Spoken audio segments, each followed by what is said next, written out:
How to fix WhatsApp bug problem on Android phone. Hello guys, in today's video I'm gonna show you how to fix this problem.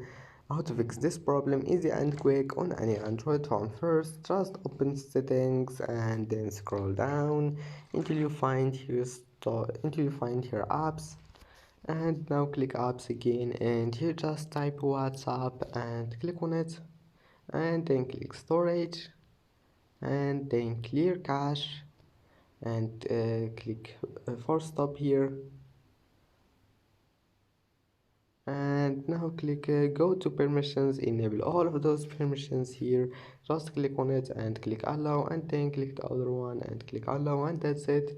Now go back, restart your phone, click restart here, and that's it. Now just try again and your problem must be fixed and will be fixed, and that's it for today's video. Don't forget like and see you in the next video.